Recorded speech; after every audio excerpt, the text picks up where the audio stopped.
Okay, I want to take it back to 2003 when I got my first ever console, the Game Boy Advance SP.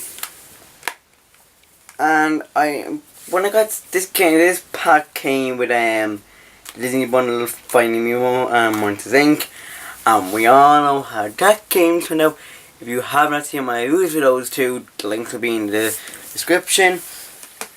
Okay, but now, as you covered the title, I am reviewing the Sonic Advance trilogy. But the reason why I'm doing 3 first is because Sonic Advance 3 was my first ever Sonic game I ever owned and played. And what more can I say about it than I love it. I love it. Every time I play it, I just get so nostalgic. Just with the level design and everything, it's just so beautiful.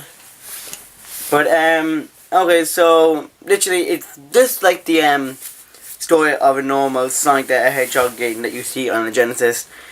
Eggman is doing something wrong, you must stop him. Because adventure, that's why. Because who needs a story, really? And I think that's a good enough story, Nanny, for a Sonic game. And it was a show. The graphics are really nice, and the controls are really well done with Sonic games today. Well, I can't F up the controls. Even with Sonic 06, I never got the shot, so I don't know how I got off of the driving stage as well. But with Sonic and Silver, I didn't find the controls to be that bad. Honestly, I should so. Still doesn't increase for the Sonic 06 is the basis of Hedgehog Poop. But one thing that Sonic Advance treated different than the other 3 games is the co-op mechanic. And this mechanic was used throughout the game. Like, you could pick one character from... I thought you were going to have 2 characters, Sonic and Tails, and you had to unlock Knuckles, Amy, and Queen. And each one of them, whichever you got paired with, like if you pick Sonic and you got paired with Tails, they just play like a normal Sonic game. If you pick Sonic paired with Knuckles, Sonic will do something different. Sonic and Amy will do something different. Tails and Amy will do something different. You know, like, that's what I liked about the game. Like, there wasn't endless possibilities of what you could do, but there was like a bunch of possibilities. Like, you could play the game differently if you wanted. Like, me personally, I always played Knuckles and Sonic because Knuckles' favourite Sonic character. Shadow and Silver were not about it, so I had to go with Sonic. So, how are the levels? Like, the level design is actually good. Back as a kid, I thought the first level, Route 99 was Station Square from Sonic 06. So, that's Sonic 06, no, evil game. I meant Sonic X. That's what I meant to say, Sonic X. Yes, I liked Sonic X. I was a kid.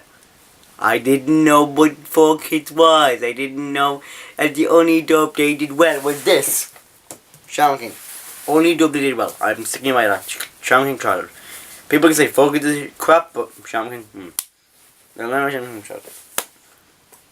Okay, then the second world, I believe, was Sunset Hill, which had a great remix of Green Hill Zone. I love that remix.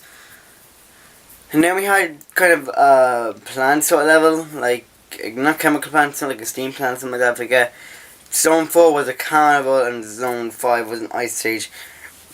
I forget the others. I don't forget. So, yeah. But the levels are really well done, the controls are really packed and everything. It's just an all-around great game. I cannot find anything wrong with this game, other than the fact that the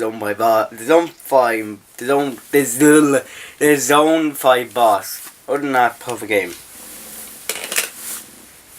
But now,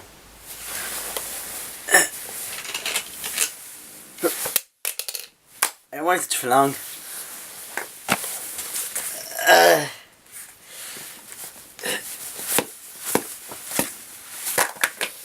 You can tell what this game will be like in part 2. But for now, Sonic Advance 3 goes into the new game case of Glory. So I'm not telling you much, it's like 3, sorry. 2.